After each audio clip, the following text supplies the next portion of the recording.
Hey guys! Well, we're only a few days away from the release of Transformers The Last Night, and let me tell you, I've been anticipating this film ever since I saw Age of Extinction, my favorite film of 2014! And as a fan of the film series since the ripe old age of 6, I'm sure The Last Night will live up to all my expectations. But that just begs the question, what are my expectations for this upcoming Citizen Kane? Well, in no particular order, here's my list of what I'm excited for the most in Transformers The Last Night.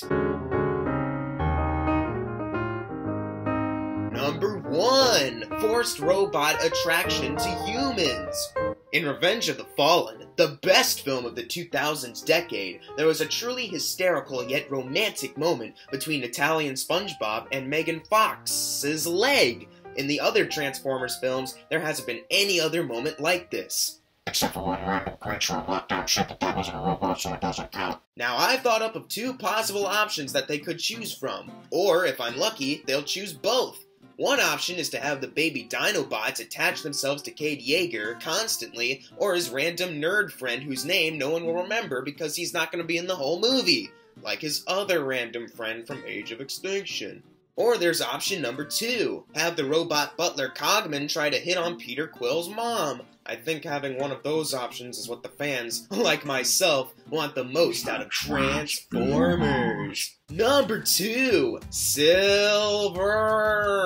Sure, the Autobots themselves are colorful and have different designs to set themselves apart from each other, but the Decepticons have easily looked the best out of all of the films. What fans love the most about the Decepticons is that eventually, after watching an hour of the movie, you can't tell which one is which anymore, because they all look the same! Also, it looks like Optimus Prime is gonna decapitate a bunch of faceless, silver characters in a row.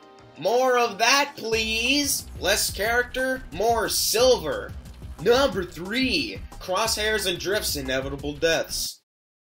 I mean, at this point, it's like Paramount isn't even trying to hide the fact that those 2 will die. We got character posters released for Optimus, Bumblebee, Hot Rod, Hound, Cogman, and even Squeaks. And he's a midget! No posters for Drift or Crosshairs though, but back to my main point, I'm excited to see their death scenes. Not because the scenes will work on an emotional level, because I was invested with their own stories, but because it'll look so awesome when they blow up! I love seeing metal explode and having robot parts fly everywhere. Endless destruction! Number 4, explaining how Transformers, do it. Okay, I didn't want to be the one to bring this up, but if the directing genius of Michael Bay is going to introduce baby Dinobots to us, I think it's time to explain how Transformer reproduction works. Then again, they never explain how there could be female Transformers in Revenge of the Fallen. Who cares? The Dinobots will still be awesome! I hope they blow stuff up, smash things, and shoot fire out of their mouths like Grimlock does! And finally, number 5. The convoluted story! Now, The Last Night is going to be the second shortest live-action film, which is kind of disappointing that they couldn't go longer than Age of Extinction's 2 hours and 45-minute runtime, but I'm sure the shorter running time is an artistic change. However, from the looks of the trailers, it appears that this movie will be cramming in a ton of story elements that will inevitably please true Transformers fans. Story elements such as Transformers living on Earth pretty much forever, Bumblebee and Hot Rod's brothers-in-arms relationship, Optimus Prime going evil only to become good again by the end of the movie, or end up dead. Again. Where are Tessa and Shane, the best romantic couple of this decade? Humans still hate Autobots, even though that doesn't make a lot of sense after 5 films. John Turturro embarrassing himself even more. The backstory of Rey. Random orphan girl named Isabella. Hannibal Lecter somehow knows about all the Transformers history.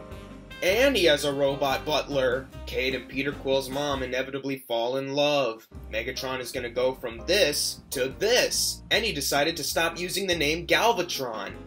Barricade is still alive, after having Bumblebee beat the shit out of him and getting shot in the face. Josh Duhamel and Tyrese Gibson are back. Bumblebee's getting his voice back, after he talks like Siri for a bit because product placement. John Goodman and Steve Buscemi in the same movie.